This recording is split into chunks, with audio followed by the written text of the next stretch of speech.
जय Jagannath. Hello friends, आज ये वीडियो रे आमे मोस्ट इंपोर्टेंट गोटे सिलेक्शन लॉन्ग क्वेश्चन डिस्कशन करबा। तो एटा आपनको पई लॉन्ग क्वेश्चन रहइबो एंड शॉर्ट क्वेश्चन भी रहइबो। एटी 2 मार्किया 5 मार्किया प्रश्न आसीबो, ता सहित 8 मार्किया प्रश्न आसीबो। तो क्वेश्चन कोन हेई पारे सेटा मु कहूची हला। तो क्लास टा को पूरा लास्ट जाय देखंतु, जहा द्वारा बुझी परिबे। तो प्रथम कथा, लॉन्ग क्वेश्चन आसीबो पुष्टिसार रो श्रेणी विभाग, कार्यावली, आधार, दैनिक आवश्यकता एटा आसीबो। हुए तो याद रो गुटे गुटे पार्ट करिकि 5 मार्किया भी आसीबो। तो क्लास टी बहुत इंपोर्टेंट हम। प्रथम आम जाना पुष्टिसार, तापर आम स्नेहसार भी पढ़ा।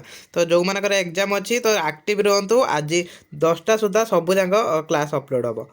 जल पर पुष्टिसार शरीर सबुठारु बेसी अंश अधिकार करिछि। आमे जानिचंती आम शरीर अधिक अंश किए नहीं, अधिक अंश ग्रहण करिछि किए जल। आ जल पर जी आम शरीर में सबुठारु अधिक अंश ग्रहण करे सेटा हला पुष्टिसार बा प्रोटीन। देखो आम पुष्टिसार कहने बुझीपारना, किंतु प्राय बेले कहते यार प्रोटीन सर्ट अच्छी, प्रोटीन ने, तो सहीटा हूँ पुष्टिसार है।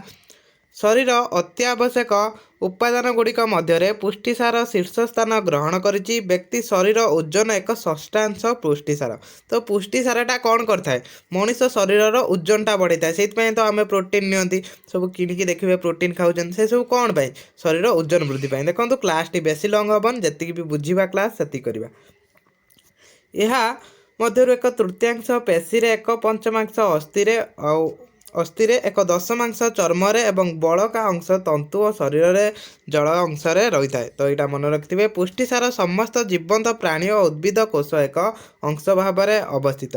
यहाँ कौन करता है ना, पुष्टिसार समस्त जीव और प्राणीर गोटे अंश कोष भाव में अंशग्रहण करता है। जीवन धारण निमंते यह एकांत आवश्यक, निहाती भाव में जीवन धारण पर यहाँ आमर आवश्यक। जेहेतु ये आमर कौन ओजन बढ़ाऊँच, सहित आमर विकास करुच्ची, आमर तंतु मरामती करुच्ची, तेणु यहाँ निहती भाव में दरकार।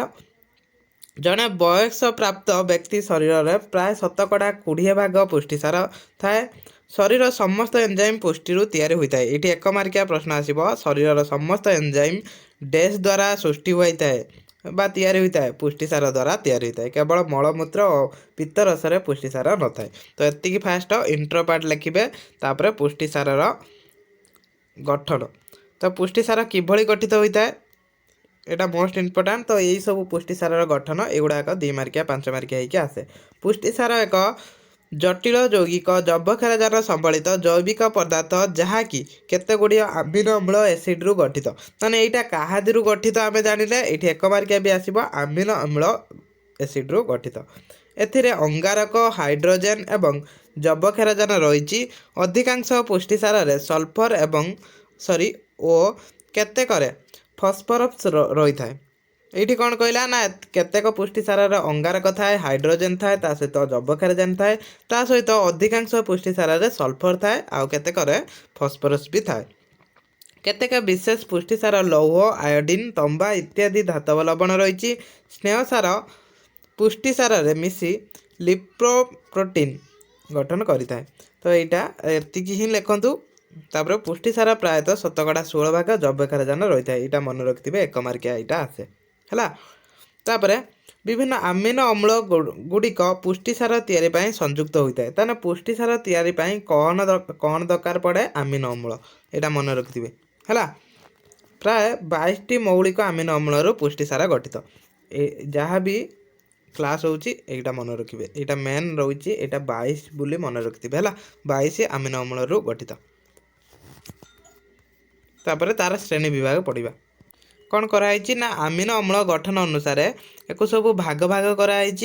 तो प्रथम हूँ कौन ना, भौतिक और रासायनिक प्रकृति अनुसार। तो भौतिक और रासायनिक प्रकृति अनुसार कौन कराई ना, पुणी ताकू 3 भाग में विभक्त कराई। गोटे है सरल पुष्टिसार, संयुक्त पुष्टिसार, उत्पादित पुष्टिसार। तो युवा 2 मार्किया आसे। सरल पुष्टिसार कौन, संयुग्मित पुष्टिसार कौन। तो से मुझे क्लासटा पूरा लास्ट जाए देखूँ है। तो ये जानतु सरल पुष्टिसार जो पुष्टिसार रे केवल अमीनो अम्ल तैयारी होता है ताहाकू सरल पुष्टिसार कह जाए। देखो सिंपल कथा, ये खाली जी मेन कॉन्सेप्टटा से मन रखु। जो पुष्टिसार केवल अमीनो अम्ल तैयारी ताकू आम सरल पुष्टिसार कहवा। से भाया संयुग्मित पुष्टिसार कौन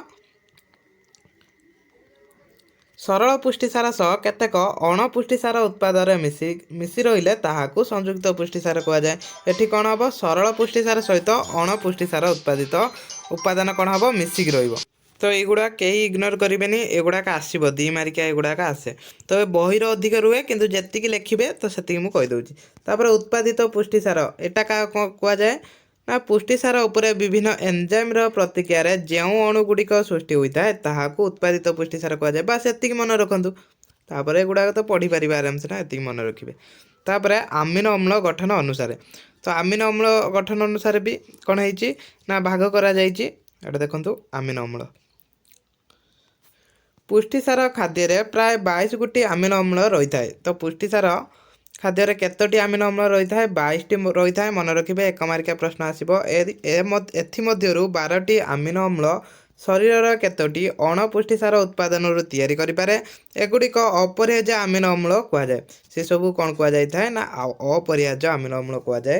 ମାତ୍ର 10ଟି ଆମିନୋ ଅମ୍ଳ ଆମ ଶରୀର ଦ୍ୱାରା ସଂଶ୍ଳିଷ୍ଟ ହୋଇପାରେ ନାହିଁ। ସେଗୁଡ଼ିକ ଅପରିହାର୍ଯ୍ୟ ଆମିନୋ ଅମ୍ଳ କୁହାଯାଏ।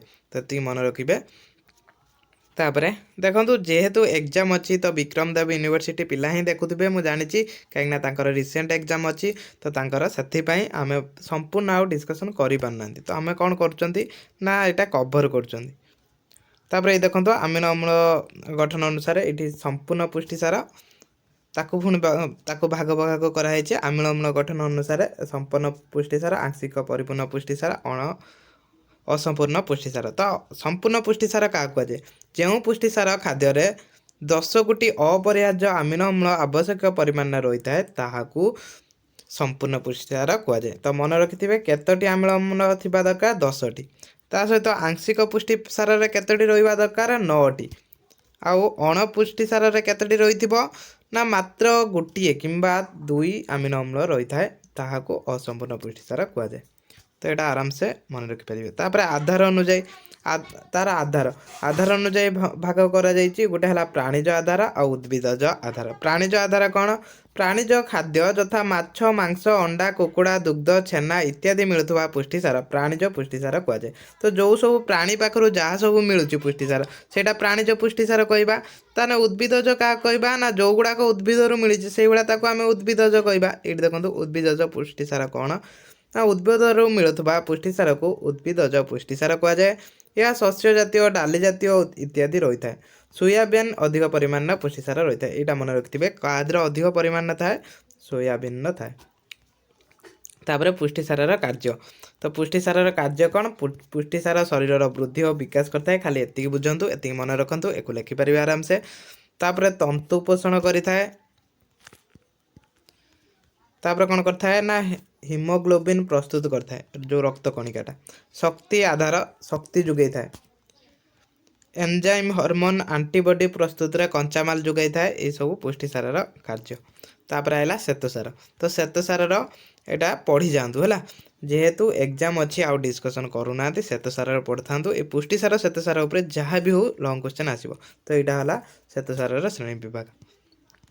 ଯାହା ବି ହଉ ଏଇଠି ଲଙ୍ଗ୍ କ୍ୱେଶ୍ଚନ୍ ଆସିବ, ପଢ଼ିକି ଯାଆନ୍ତୁ। 1 ଶର୍କରା, 2 ଶର୍କରା ଏଟା ତ ପଢ଼ୁଛି, ବାରମ୍ବାର ପଢ଼ୁଛି। ଏ ଦେଖନ୍ତୁ ଡାଇସାକାରାଇଡ୍, ଯେଉଁଟା 2 ଶର୍କରା କୁହାଯାଏ। ତାପରେ ପଲିସାକାରାଇଡ୍, ଯେଉଁଟା ବହୁ ଶର୍କରା କୁହାଯାଏ। ଏଇଟା 2 ମାର୍କିଆ ବେଶୀ ପଢ଼ୁଛି। ତ କ୍ଲାସ୍ଟିକୁ ମୁଁ ଏଇଠି ରଖୁଛି। ଆଶା କରୁଛି ସମସ୍ତଙ୍କ ପାଇଁ ହେଲ୍ପଫୁଲ୍ ହେଇଥିବ। ଯଦି ହେଲ୍ପଫୁଲ୍ ହେଇଛି ନିହାତି ଭାବରେ ଲାଇକ୍ କମେଣ୍ଟ କରନ୍ତୁ। ଜୟ ଜଗନ୍ନାଥ।